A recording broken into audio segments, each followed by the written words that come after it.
À moins qu'un changement radical ne soit entrepris dès maintenant, l'humanité réchauffera le climat de la Terre de 2 degrés Celsius d'ici 2080, selon le groupe d'experts intergouvernemental sur l'évolution du climat des Nations Unies.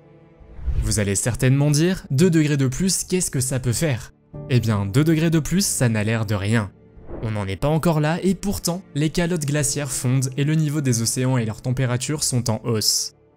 Dans certaines régions, les phénomènes météorologiques extrêmes et les précipitations sont de plus en plus fréquents, tandis que d'autres sont confrontés à des vagues de chaleur et de sécheresse de plus en plus extrêmes. Les conséquences se font déjà sentir. Ne pensez-vous pas qu'il vaudrait mieux ne pas arriver à la situation prédite pour 2080 ? Pour ne pas en arriver là, certaines personnes travaillent actuellement sur une initiative verte révolutionnaire qui, une fois achevée, deviendra le plus grand méga-projet vivant de la planète. Nous le découvrirons dans cette vidéo. C'est parti.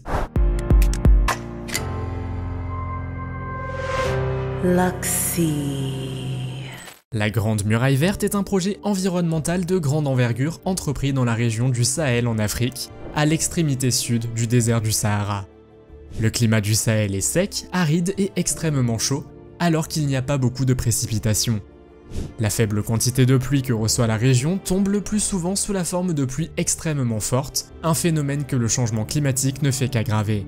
Cela peut entraîner des inondations massives, car le sol sec ne peut pas absorber les grandes quantités d'eau de pluie. La région connaît un autre problème important, la déforestation. Certaines statistiques suggèrent que le Sahel s'est étendu d'au moins 250 km vers le sud depuis 1900, une superficie d'un demi-million de kilomètres carrés. Le tableau est plutôt sombre, mais dans le monde entier, des personnes s'efforcent d'inverser le cours du changement climatique et de la désertification. Certaines de ces personnes tentent de créer la plus grande structure vivante de la planète, 3 fois plus grande que la Grande Barrière de Corail, la Grande Muraille Verte.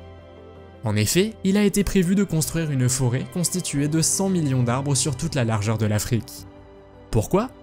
En effet, l'objectif de cette initiative est de ralentir l'érosion du sol et donc de stopper l'avancée du Sahara. Une forêt de cette envergure peut également servir de coupe-vent massif. Ensuite, elle réduira considérablement la quantité de carbone dans l'air, luttant ainsi chaque jour contre le changement climatique. Enfin, il faudra beaucoup de main-d'œuvre pour planter tous ces arbres. Selon certaines estimations, ce projet pourrait créer des centaines de milliers d'emplois pour les populations de toute l'Afrique. Adoptée par l'Union africaine en 2007, l'initiative de la Grande Muraille Verte pour le Sahara et le Sahel rassemble plus de 20 pays africains, ainsi que des organisations internationales, des instituts de recherche, la société civile et des organisations communautaires. Couvrant une énorme superficie de 780 millions d'hectares de zones arides et semi-arides autour du Sahara, il est prévu que 10 millions d'hectares soient restaurés chaque année. Cependant, comme nous l'expliquerons dans un instant, le projet est confronté à des problèmes majeurs. Le projet a pris beaucoup de retard. Selon son propre site web, le projet n'est achevé qu'à 15%, soit 14 ans après le début de l'initiative et seulement 9 ans avant l'échéance initiale de 2030. Trop peu d'arbres ont été plantés pendant cette période et trop peu de terres ont été récupérées dans le Sahara. Le manque de gestion et l'insuffisance des fonds freinent eux aussi l'avancée du projet. Il y a un problème encore plus grave. Beaucoup d'arbres plantés sont déjà morts à cause d'un manque de soins continus. Cela a conduit de nombreuses personnes à se demander si le projet n'était pas trop ambitieux au départ. La Grande Muraille Verte ne pourra pas régler tous les problèmes du changement climatique. Mais est-ce un projet indispensable? Oui. Et s'il ne fallait garder qu'une seule satisfaction, c'est de voir la nature reprendre ses droits ici et là. Seul le temps nous dira si ce projet sera couronné de succès.